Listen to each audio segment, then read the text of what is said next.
This is Brownsville, Texas. Yeah? We're in Brownsville, Texas. This is where I live and where we started our new Jesuit ministry here, mostly working with migrants across the border in Mexico and then also in the detention centers here in the U.S. for unaccompanied minors.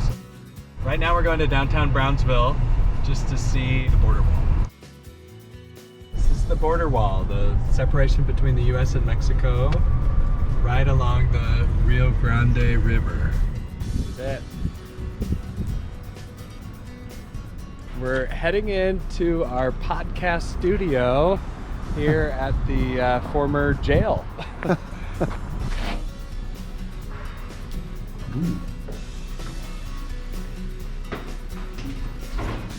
some of the original barber. This is the podcast studio. You can just see our insulation here to cut down on the echo. These are authentic sheets from Goodwill. And then you get all the stuff. Yeah, I've got all the stuff. Ready for an interview. The whole point is to tell stories, to get a good impression of what's happening here, to share the real life experience. You know, we see what's on the news, we see what you know, what gets pushed out there, all the rhetoric, and so much of it just misses the human side of the reality here. So that's why we asked you to come on, because you know that so well. You know, you encounter it every day. And we are pleased to welcome to our episode today Pastor Carlos Navarro. He's the pastor of the Iglesia Bautista, or the Baptist Church, located here in West Brownsville. He helps operate the Migrant Relief Center out of his church that has served thousands of migrants who have passed through Brownsville. Thanks for joining us today, Pastor. Thank you for the invite. Thank you. In almost 3 years, about 200,000 people already crossed the border just here. Out of the 2 million people, and the other borders from Tijuana up to Matamoros or San Diego and Brownsville, it's 2 million people. And here is over 200,000. So that's what inspires me, and it gives me my motivation to do what I do, to share my faith. to see a people in migration, to see a people on pilgrimage, you know, like the Exodus story, or to receive people like we're called to receive people in Matthew 25. You know, those kind of parallels just exist here, and it's so clear sometimes, especially if you're really invested as you are in Scripture and in preaching. And so I'm wondering, you know, when you are going about your work, is there any Scripture passage? Is there any Scripture passage that really tugs at you in the moment when you're interacting with some of these people? That we are Jesus' feet, Jesus' hands, Jesus' arms. They haven't been hugged, honestly, but a lot of people, they don't trust nobody. We're heading to Reynosa today to work with migrants in 2 different shelters. And how far is that into Mexico? It's an hour from here, so an hour along the border, and then we'll cross just 10 minutes into Mexico.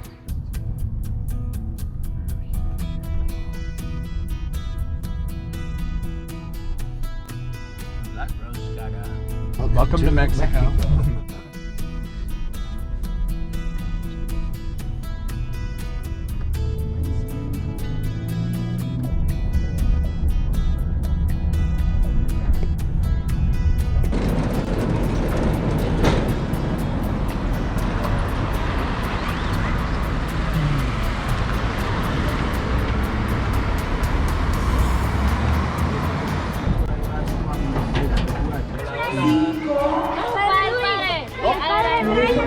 Ok, vamos a traer famosa. Ustedes están listos para la misa. Padre Brian no está. Pero...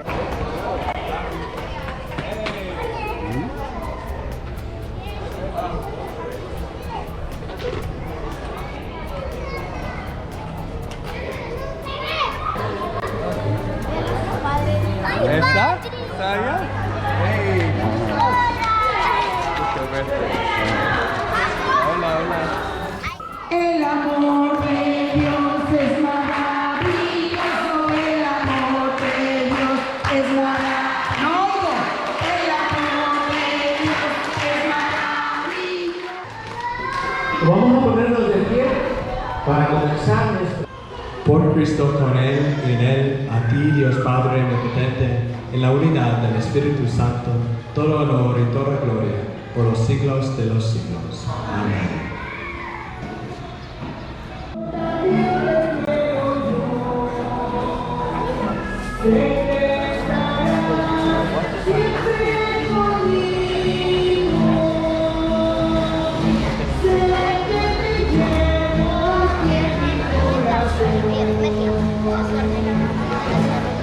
Amigos queridos, de gran felicidad, amigos para siempre, amigos de verdad, amigos.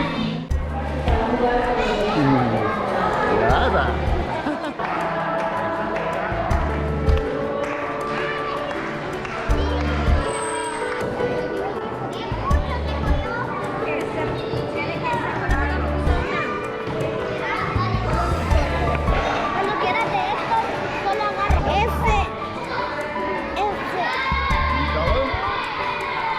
Okay. ¿Qué quieres pintar? Esto.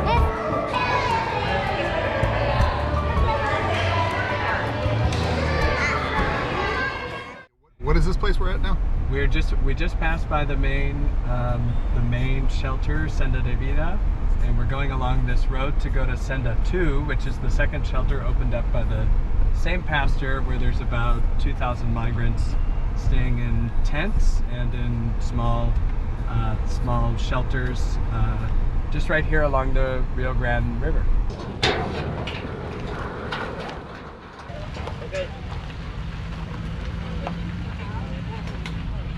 It's one of the newer camps, but it's coming along. We're at Senda de Vida 2, which is the second shelter put together by Pastor Hector, who's an evangelical pastor in the area. There's our kitchen over there.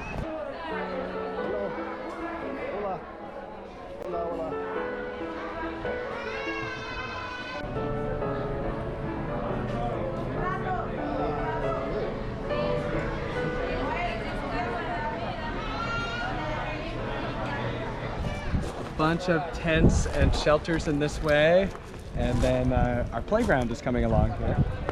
So there's about 2,000 people here in this area. So the walls themselves were built by migrants in order to have a safe place for people to go that gets them away from the cartels, away from people that want to take advantage of them.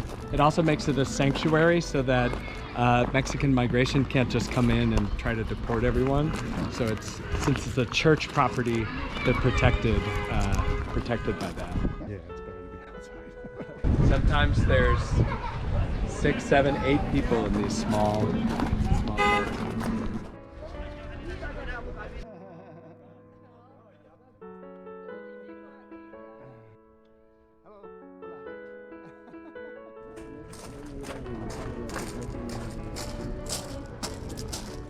This is where a lot of people come if they're new and they don't have a space yet, or a tent or one of these shelters. So then they come here, they settle here. There have been times where it's been hundreds of people in here. There's probably about 120 right now. But, yeah, men, women, children. They've got to kind of stick around their things because there's the danger of losing documents, losing possessions. And so they watch out for each other. But, you know, this is everything you own right here. And, Right.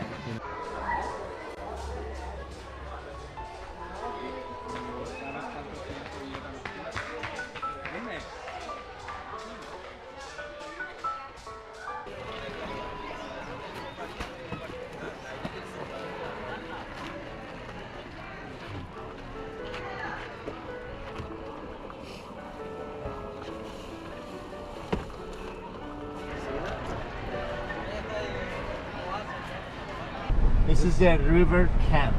Yeah. Headed to the river camp. There's mostly Haitians here.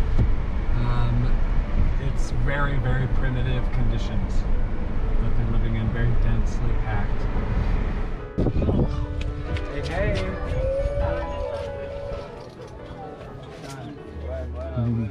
Hello. Oh.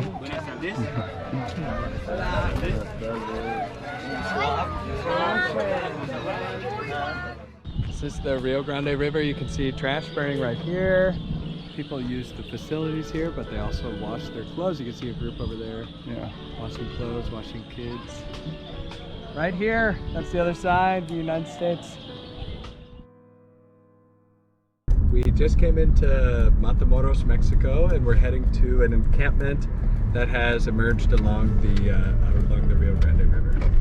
This is an encampment of over 1,000 migrants here, mostly from Venezuela, who have settled here along the border, waiting to be received into the United States.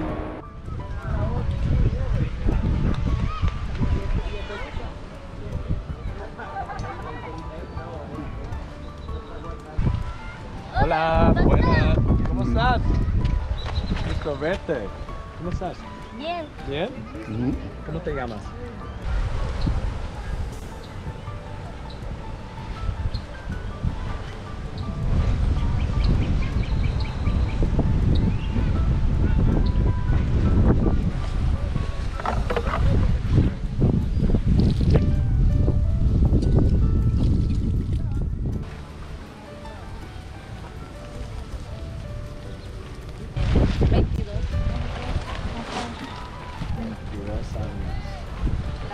¿Y cuánto tiempo lleva?